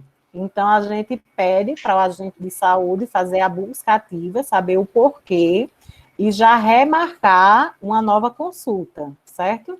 Não tendo o retorno desse usuário, aí é que a gente consegue montar outras estratégias para ver porque realmente ele não está vindo, entendeu? Mas essa busca ativa, assim, não, o exemplo, eu tinha uma gestante marcada para mim, pré-natal, ela não veio. Aí, no dia da minha visita domiciliar, eu vou lá saber por que ela não veio. Não é dessa forma que acontece, inicialmente não. Quem faz essa busca, inicialmente, é o agente de saúde, certo? Caso tenha algum tipo de resistência, ou esse usuário traga alguma demanda que fuja da governabilidade do agente de saúde, está resolvendo só, aí a gente vai, enquanto equipe, lá. certo? Mas também nunca aconteceu, assim, já aconteceu de precisar fazer a busca ativa, sim, várias vezes, mas de precisar que a equipe vá lá para contornar alguma situação, não. Jama, assim, uma das faces, digamos assim, da vigilância que a gente vê mais no Saúde da Família tem sido essa política de campanhas, né? Às vezes das cores do mês, né? Então, é mês de tal cor, tal coisa, não sei o quê. Pela tua experiência, quais são os pontos positivos que você vê nisso, que você vê que é legal, mas também quais são assim os limites que você sente com essa estratégia? Porque às vezes eu acho assim que às vezes fica muito perto de uma visão campanhista, né? Então assim, o medo de, por exemplo, saúde da mulher só se importar mais com isso em outubro, outubro rosa, saúde do homem no novembro azul. Mas eu acho que também tem alguns pontos positivos. Então, fala aí um pouco da tua experiência nesse sentido. Então, assim, os pontos negativos é esse, né? Que tem usuários que espera chegar o mês para poder procurar o cuidado, né? O ponto positivo que eu acho é que é garantido assim, um maior acesso, voltado só para aquele público e para aquela demanda, né? Ou seja, o usuário vem porque sabe que ali o dia todinho vai estar tendo citológico, então, para mim é bem melhor, por exemplo, eu que trabalho o dia todo e já fazer minha consulta ginecológica, que aí a gente inclui tudo, né? Mama, o citológico e toda uma questão de planejamento familiar, tudinho, num dia só. Para mim é o lado positivo, né? E o negativo é aquele usuário que realmente espera, né, por aquele mês para poder fazer uma consulta, às vezes com queixas, né, e espera chegar esse mês para poder procurar a unidade. Mas, assim, a gente mesmo, enquanto equipe, tenta desmistificar isso, principalmente a questão, exemplo, da mamografia, né? A Sociedade de Ginecologia tem uma visão e o Ministério tem outra orientação, né? Em relação a rastreio, né? Em relação a fazer o rastreio. A sociedade diz o quê? Que todas as mulheres acima de 40 anos devem já fazer mamografia, né? Já o Ministério da Saúde, a Medicina da Família mesmo, comunidade, recomenda o quê? Acima de 50, acima de 40, se tiver algum achado, ou seja, a mulher acima de 40, ela deve ser examinada, certo?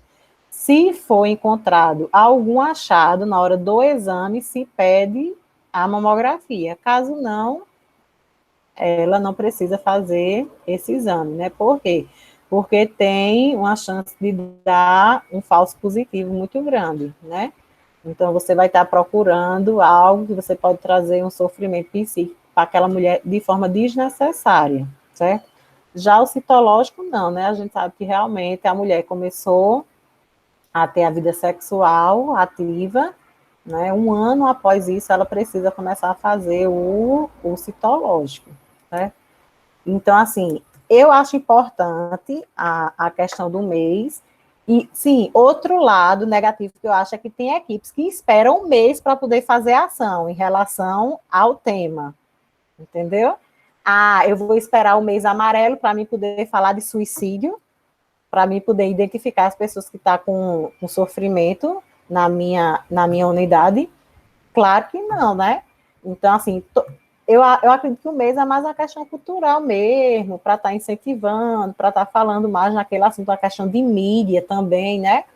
Mas enquanto a equipe de saúde, a gente tem que estar aberto para estar trabalhando todos esses temas todos os dias, de acordo com a necessidade da comunidade mesmo. Brena levantou a mão. Sim. Jamaína, é o seguinte, no caso, eu imagino que a UBS de vocês funcione em horário comercial, certo? Manhã e tarde. Sim. Aí me diz uma coisa, como é que vocês fazem para atender a demanda de pessoas que não estão em casa nesse horário, devido ao trabalho ou qualquer outro motivo, e que, no caso, também não conseguem ir à UBS por causa disso, porque só abre a área comercial. E eu imagino que a população mais afetada, assim, se a gente for separar um pouquinho, seja a população masculina, que geralmente sai para trabalhar, né? E as mulheres ficam em casa, então as mulheres têm mais acesso ao UBS, mas os homens não. E além dos homens, também tem a questão de estudantes, e, enfim, outros grupos que não conseguem, por mais que eles queiram e tenham necessidades, eles não conseguem ter acesso ao UBS, porque ela só funciona em horário comercial. Então, como é que vocês fazem para atender e acompanhar essa população?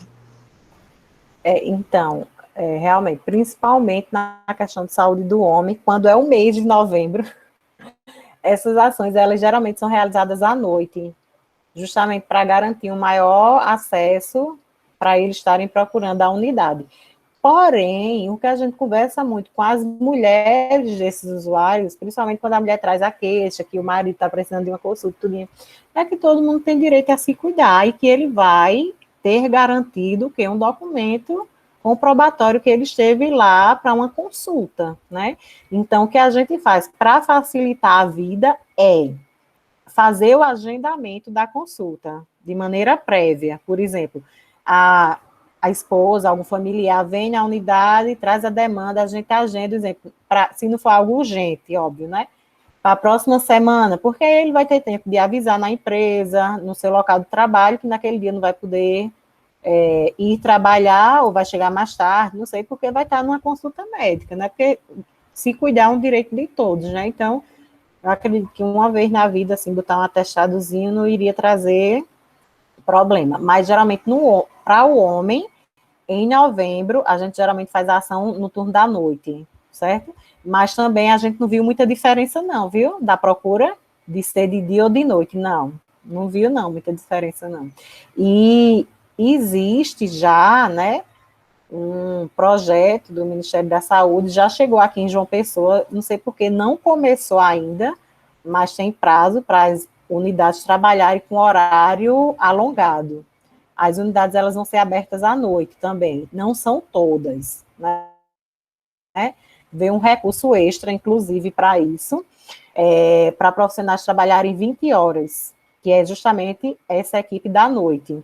Ela, se eu não me engano, vai de 5 às 9 da noite. Então, eu não sei quais são as unidades que eles vão escolher, como é que eles vão escolher, se vão se utilizar dos mesmos profissionais que já têm, ou se vão contratar uma nova equipe. Vai ser uma equipe de saúde da família que vai estar acontecendo à noite. No ano passado, eu estava ouvindo falar bastante dessa equipe, mas agora eu não ouvi mais, não. Falar, mas já era para estar acontecendo, porque o recurso já veio para estar implantando essas equipes. Tem um nomezinho do projeto, viu? Então, vai justamente facilitar bastante, né? A gente tem aqui em João Pessoa, a unidade das praias, ela funciona à noite. É uma equipe de saúde da família. A unidade das praias, ali em frente ao mercado público de Tambaú. Tambaú, Tambaú.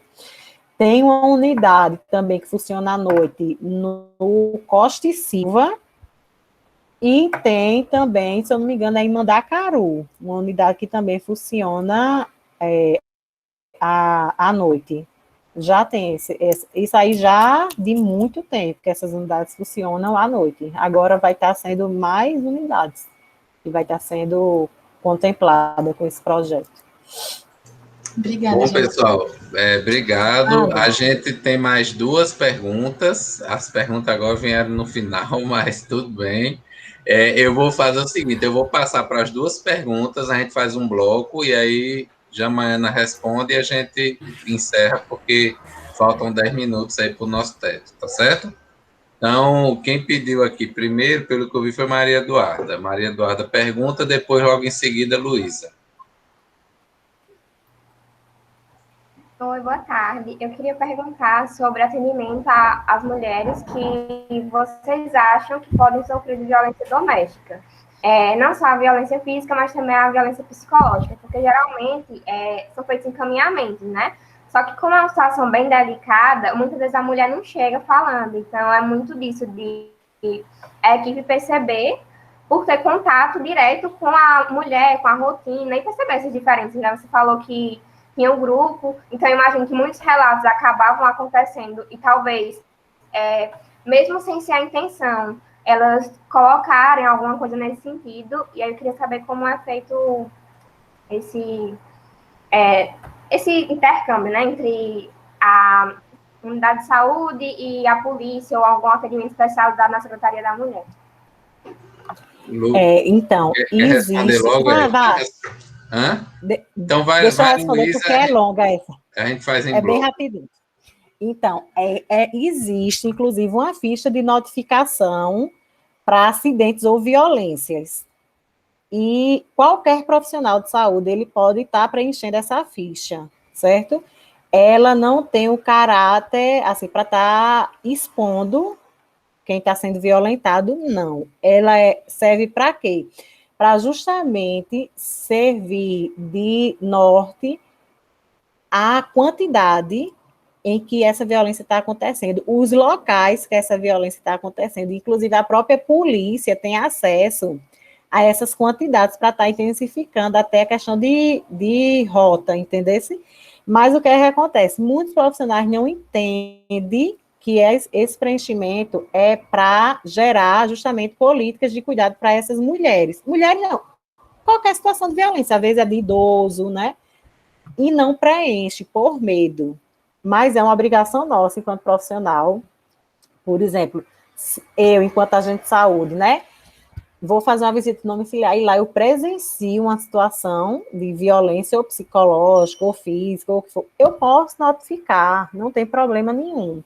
Até porque a questão, principalmente da violência psicológica, as pessoas já se acostumaram tanto a passar por ela que acha que é normal, entendeu? A gente escuta dentro dos consultórios relatos, né, de pessoas que estão sofrendo a violência psicológica, mas para ela aquilo é normal, ela já se acostumou, acha que aquilo é do caráter daquela outra pessoa mesmo, entendeu? Então, assim, é difícil o usuário chegar, assim, trazendo essa demanda para a gente, é difícil, mas em várias consultas a gente consegue identificar a questão da violência psicológica. E precisa, claro, ter todo um jeitinho para você ir conversando com esse usuário, para ele poder entender o que é que ele está sofrendo. Não achar que aquilo é normal, entendeu? E a questão da violência física, eu, pelo menos, assim, nunca recebi nenhum usuário, assim, pedindo questão de ajuda, não. Certo? Essa questão da violência física, não. Eu já vivenciei outras situações, assim, questão de estupro, tudo mas em outro contexto, sabe? E aí era uma aula todinha para me contar essa história, foi bem complexo esse caso, que eu vivenciei mesmo assim, senti na pele de uma usuária. Mas claro que a equipe, né, de saúde, ela tem que fazer essas intervenções. O que eu já vivenciei foi a questão de violência com criança, né? E aí a gente teve que fazer toda a articulação com a creche, que essas crianças participavam, com o conselho tutelar também, certo? Mas é bem complicado também, seria outra aula para a gente estar falando aqui, a questão da articulação com os conselhos de idoso e conselho tutelar. Às vezes eles não querem se responsabilizar por uma demanda que é deles e envolve a equipe, né? Eu já fiz uma denúncia sigilosa e terminou que eles vazaram o meu nome para o pai da criança, entendeu? Por graças a Deus, assim, que eu consegui, uma criança estava sendo violentada sexualmente. Então, assim, graças a Deus, foi na época que já tinha saído minha transferência lá do Gervásio Maia para o Cristo, e eu saí do território, porque senão eu não ia ter condições de ficar lá de forma alguma, porque gente envolvida com tráfico, bandido mesmo, entendeu? Então, assim, eu fiquei bem assustada. Eu já tinha vivenciado também, junto com a professora Dilma, uma denúncia que a gente fez de uma violência a uma idosa, o filho dela, chefe do tráfico de drogas, a gente fez a denúncia sigilosa lá no Gervásio Maia, e eles vazaram também, não vazaram o meu nome, mas vazaram da professora, e os alunos não puderam mais fazer visitas lá, foi os alunos que identificaram a violência junto com a professora. A gente sentou enquanto equipe, fizemos toda a articulação das redes, tudinho e tal. Quando o conselho foi lá resgatar a idosa, falaram quem tinha feito a denúncia. Então, assim, super antiético, é muito delicado essa questão quando se trata de violência, muito delicado mesmo, né? Seria outra aula para a gente estar conversando em relação a isso. Mas não a equipe, como a sociedade toda tem que intervir, né? Se identificado, tem que intervir. E, meu Deus, que seja resguardada a questão do anonimato, né? Porque primeiro está a sua segurança, né? Você quer trazer segurança para outra pessoa, mas primeiro está a sua segurança. Então, essa questão do anonimato é muito importante. Obrigado, Jama. Agora, para fechar, Luísa. Oi, boa tarde. Para saber se tem casos assim que tem uma resistência muito grande da comunidade aos agentes de saúde, à equipe de saúde, e como é que fica a vigilância nessas comunidades? Existe, sim, assim, não são muitos casos, né? Geralmente, a maioria dos casos, os agentes de saúde são bem amados, são bem aceitos, porque realmente, às vezes, eles querem até se utilizar do agente de saúde de empregado, eu costumo dizer, né? Gente, não faça isso, porque isso não é responsabilidade sua, o usuário, ele tem que se responsabilizar pela sua saúde. Então, assim, às vezes, eles gostam até demais, porque fazem do agente de saúde de empregado, entendeu? Mas tem alguns casos, realmente, que tem problemas, mas geralmente é de cunho pessoal mesmo, com aquele profissional, sabe? Aí, como é algo muito pontual, como é que eu faço? Eu peço a outro ACS para se responsabilizar por aquela família, entendeu? Ou também deixo a família ciente para estar com acesso livre à unidade, para estar procurando a equipe de acordo com as suas necessidades, entendeu? Eu tive, ano passado, ano retrasado, um usuário que foi para bater no agente de saúde, lá na unidade, porque ela estava gestante. Ela disse ao agente de saúde, ela veio fazer a primeira consulta, pediu segredo, porque os pais dela não sabiam que ela estava grávida, e os pais não sabiam nem que ela tinha namorado. Olha só, uma situação bem delicada, né? Ela, quando veio fazer a consulta para pré-natal, ela me disse a mesma coisa, pediu para mim reforçar a esse profissional, eu reforcei, ou seja, ela já tinha dito a ele, ela falou comigo, eu reforcei. E quando deu uns 15 dias, o profissional chegou lá na casa dela. Cadê fulana, hein? Ó, liga ela que a consulta dela pré-natal, ela não pode esquecer não, viu? Aí a mãe o quê? Ela não tá grávida, mulher. Ou seja, foi uma confusão tão grande que essa mulher foi para matar esse homem lá na unidade. E minha filha, vocês vão passar por isso, viu? Não é só flores, não. E a gente ainda tem que fazer a mediação desses conflitos. E eu fui fazer toda a mediação. Ela foi bem taxativa. Eu queria matar ele, eu vim aqui para matar ele, para esganar, eu não quero ver esse homem na minha frente. Ou seja, não tinha nenhum clima desse acesso continuar fazendo essa visita, né? Ela mesmo disse que não queria. Aí o que foi que eu disse? Eu disse, olha, pedi desculpa, né? Claro, pela situação. Não era um problema meu, mas eu pedi desculpa enquanto questão de equipe, e ela reconheceu que não era um problema da equipe, foi algo pessoal mesmo. Eu deixei o acesso livre dela, eu disse, quando você sair de uma consulta, você já vai saber a data da próxima. Qualquer problema que você precisar, pode procurar a gente aqui na unidade. E você quer que eu deixe algum agente de saúde para estar fazendo sua visita? Ela não quis. Eu ofereci outro agente de saúde, ela não quis, mas ela se colocou disponível para estar vindo na unidade. E como ela trabalha numa padaria, lá próximo da unidade, a gente sempre estava passando, eu mesma podia, qualquer problema, ir lá resolver com ela, entendeu? Falando de alguma consulta, alguma coisa que precisasse. Pronto. Foi o único problema que eu tive nessa minha trajetória toda, foi dessa usuária. Ela foi para matar o homem mesmo, e terminou que ela perdeu o bebê. Só para terminar a história, né? Ela perdeu o bebê e ela segurou até o fim, que era mentira, que ele estava louco para a mãe, né? Esse homem tá louco, fazer o quê? Pré-natal, esse homem tá louco. Ela perdeu o bebê, eu também não sei se foi uma perda espontânea ou provocada, né?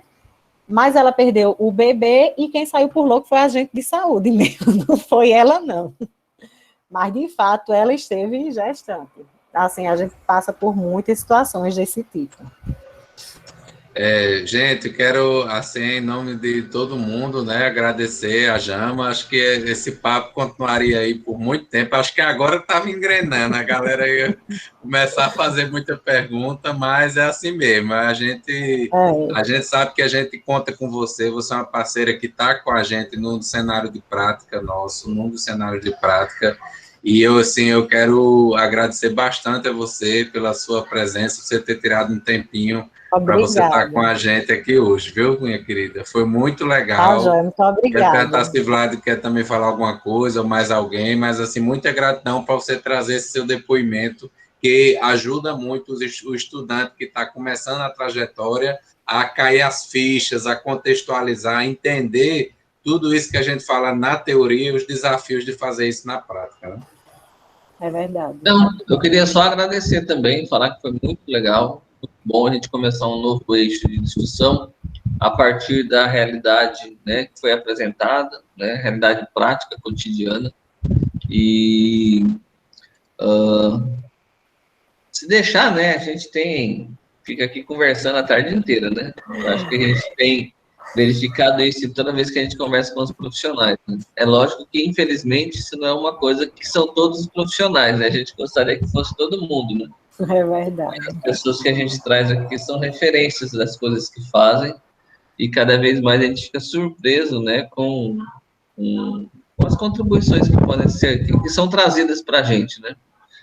A gente estava até conversando, né? Tipo assim, as atividades que a gente está fazendo, por mais que a gente tenha uma ideia de que ia ser extremamente difícil, complicado trabalhar online, elas estão sendo tão importantes quanto a gente ia para as unidades de saúde. E está trazendo um problema maior agora, né, Pedro?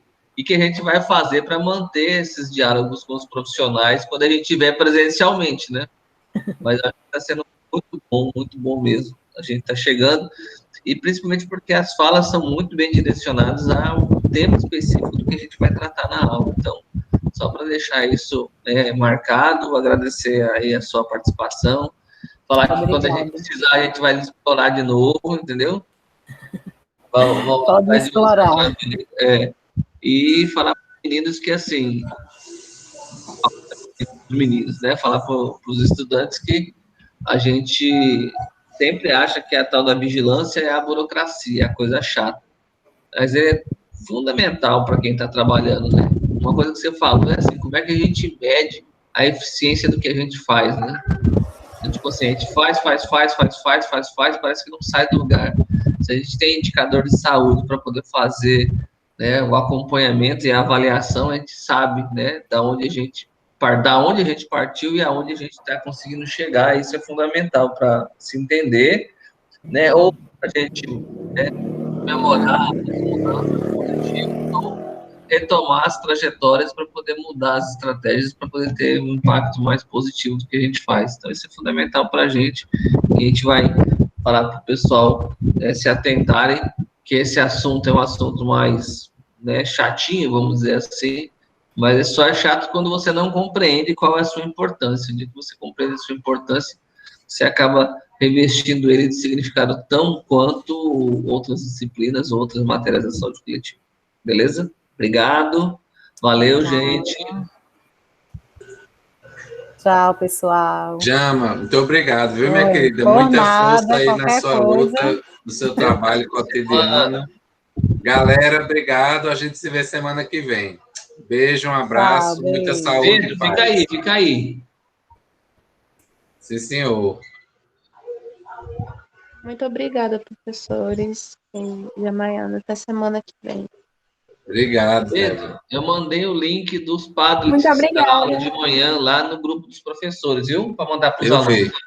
Então beleza. Valeu, galera. Valeu, professor. Eu vi, meu amigo. Obrigado.